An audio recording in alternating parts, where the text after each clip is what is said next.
नमस्कार, जय हिंद दोस्तों। स्वागत है आपका अपने यूट्यूब चैनल सारांश कंपटीशन क्लासेस के अकेडमी में।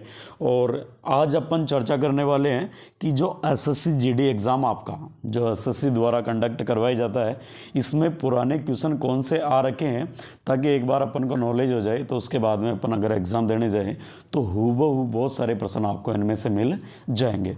तो चर्चा करें प्यारे मित्रों कि जो सबसे पहला प्रश्न है वो इस प्रकार है कि किस राज्य के मुख्यमंत्री ने राज्य की सभी आंगनबाड़ियों में बच्चों के पोषण स्तर में सुधार करने के लिए दूध व अंडे उपलब्ध कराने हेतु महिला एवं बाल विकास विभाग की एक परियोजना का उद्घाटन किया है। तो इसका राइट आंसर होगा आपका कौन सा? केरल। अगला प्रश्न है कि बैंक स्टिक शब्द का उपयोग निम्न में से किस खेल या क्रीड़ा में किया जाता है? यानी आपका एक शब्द आता कौन सा? बैक स्टिक शब्द का प्रयोग आपके किस खेल में किया जाता है? तो इसका राइट आंसर होगा आपका कौन सा? हॉकी। यानी हॉकी खेल के अंदर आपके किस शब्द का प्रयोग किया जाता है? बैक स्टिक शब्द का प्रयोग किया जाता। अगला तीसरा सवाल आपका कि जून 2022 में केंद्रीय प्रत्यक्ष कर बोर्ड के नए अध्यक्ष के रूप में किसे नियुक्त किया गया? तो इसका राइट आंसर होगा आपका नितिन गुप्ता। कौन सा होगा? नितिन गुप्ता। अगला प्रश्न है कि भारत में दूसरे अंतर्राष्ट्रीय योग दिवस को मनाने के लिए क्या थीम निर्धारित की गई थी? प्रश्न आया आपका कि भारत में दूसरे अंतर्राष्ट्रीय योग दिवस को मनाने के लिए क्या थीम निर्धारित की गई थी? तो इसकी थीम थी सतत विकास लक्ष्यों को प्राप्त करने के लिए योग। कौन सी थी? सतत विकास लक्ष्यों को प्राप्त करने के लिए योग। अगला प्रश्न आपका कि पंजाब में निम्नलिखित में से कौन सा त्यौहार खालसा पंथ के गठन के उपलक्ष्य में मनाया जाता है? कि पंजाब के अंदर जो खालसा पंथ के गठन के दौरान कौन सा त्यौहार मनाया जाता है, इसके बारे में पूछा गया। तो इसका राइट आंसर होगा आपका कौन सा? तीज का त्यौहार। अगला प्रश्न है अंतर्राष्ट्रीय अहिंसा दिवस कब मनाया जाता है? तो यह मनाया जाता है आपका अहिंसा दिवस 2 अक्टूबर को। कब मनाया जाता है? 2 अक्टूबर को अंतर्राष्ट्रीय अहिंसा दिवस मनाया जाता है। इन प्रश्नों को करने का सीधा सा मतलब है मित्रों कि पुराने क्वेश्चन एसएससी जीडी में किस प्रकार के आ रखे हैं, ताकि उन प्रश्नों के आधार पर आप अगले अपने एग्जाम की तैयारी अच्छे से कर सको। अगला प्रश्न है कि निम्नलिखित संगीतकारों में से किसने दक्षिणी अफ्रीका के बांसुरी वादक वुंटर केलरमैन, कौन से? वुंटर केलरमैन के साथ मिलकर बनाए गए अपने एल्बम विंड्स ऑफ संसार के लिए 2015 में ग्रैमी पुरस्कार जीता था? तो ये आपके राइट आंसर इसका कौन सा? रिकी केज। कौन से? रिकी केज। यानी इस एग्जाम के अंदर आपको करंट के क्वेश्चंस भी देखने मित्रों, है ना, और राष्ट्रीय अंतर्राष्ट्रीय स्तर के क्वेश्चंस भी देखने करंट के।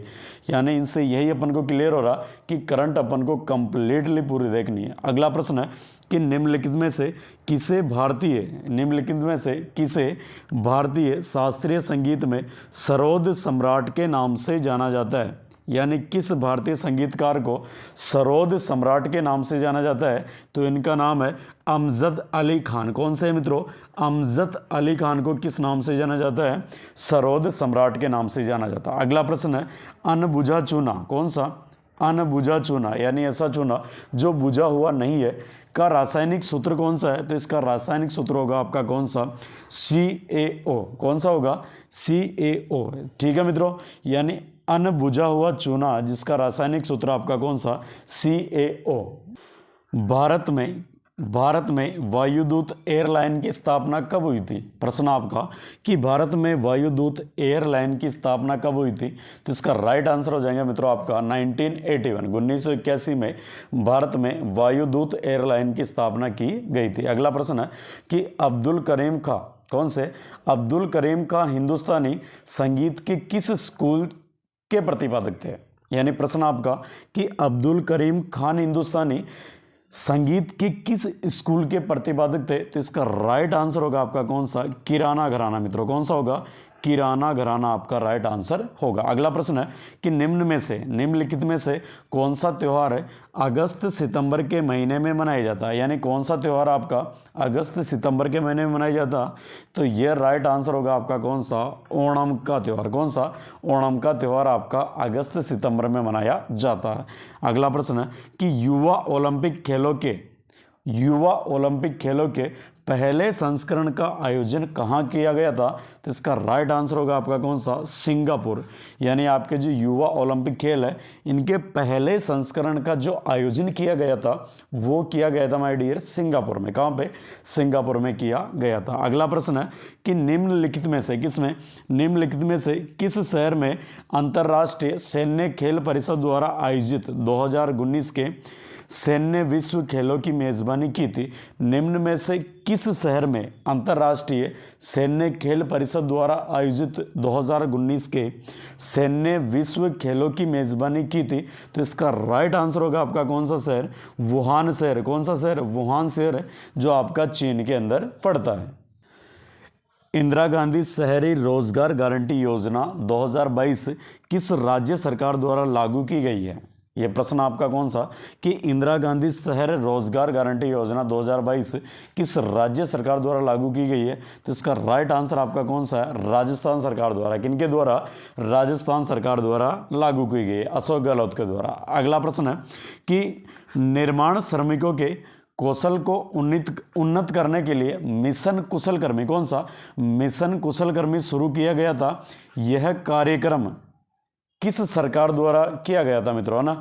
यानी निर्माण श्रमिकों के कौशल को उन्नत करने के लिए मिशन कुशल कर्मी शुरू किया गया था। यह कार्यक्रम किस सरकार द्वारा किया गया था? तो इसका राइट आंसर होगा आपका कौन सा? दिल्ली सरकार द्वारा। कौन सी सरकार द्वारा? दिल्ली सरकार द्वारा। अगला प्रश्न है कि CaOCl2, कौन सा? CaOCl2 यौगिक का प्रचलित नाम क्या है? तो इसका प्रचलित नाम कौन सा आपका? Bleaching powder. कौन सा मित्रों? Bleaching powder. अगला प्रश्न है कि श्यामजी कृष्ण वर्मा ने, किसने? श्यामजी कृष्ण वर्मा ने 1905 में इंडिया हाउस की स्थापना की थी। यानी श्यामजी कृष्ण वर्मा ने 1905 में इंडिया हाउस की स्थापना कहाँ पे की थी? तो ये की थी आपकी कहाँ पे? लंदन में। कहाँ पे की थी प्यारे मित्रों? लंदन के अंदर आपकी किस हाउस की स्थापना की थी? इंडिया हाउस की स्थापना की थी। अब यहीं से बात करें अपन कि संविधान निर्माण में, किसमें? संविधान निर्माण में कितना समय लगा था? तो ये लगा था 2 वर्ष 11 माह और 18 दिन। कितने? 2 वर्ष 11 माह और 18 दिन का आपके समय लगा था मित्रों। ज्योतिबा फूले ने 1873 ईस्वी में गुलामगिरी निम्नलिखित में से किस भाषा में लिखी? यानी ज्योतिबा फूले की एक रचना आती है जो 1873 में होती है, गुलामगिरी। ये किस भाषा में है? तो ये आपकी जिस भाषा के अंदर है उस भाषा का नाम कौन सी? मराठी भाषा। कौन सी भाषा? मराठी भाषा के अंदर आपकी गुलामगिरी रचना लिखित है। आगे बात करें कि निम्नलिखित शास्त्रीय नर्तकों में से, निम्नलिखित शास्त्रीय नर्तकियों में से यानी महिलाओं में से किसे 2003 में, किसमें? 2003 में पद्म विभूषण पुरस्कार से सम्मानित किया गया था? तो इसका राइट आंसर कौन सा हो गया आपका?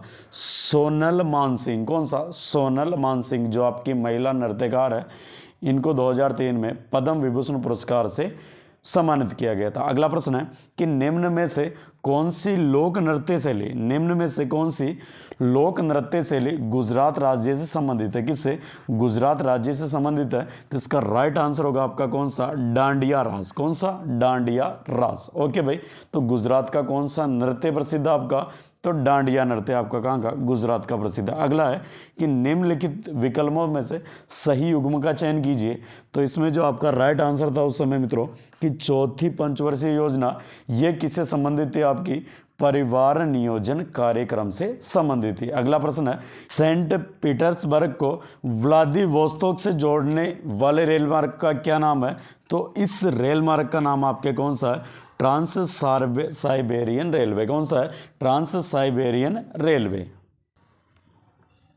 अगला प्रश्न माय डियर कि लोक नृत्य तरंग मेल किस राज्य से संबंधित है? कौन सा? लोक नृत्य तरंग मेल किस राज्य से संबंधित है? तो इसका राइट आंसर होगा आपका कौन सा? गोवा। कौन सा होगा? गोवा।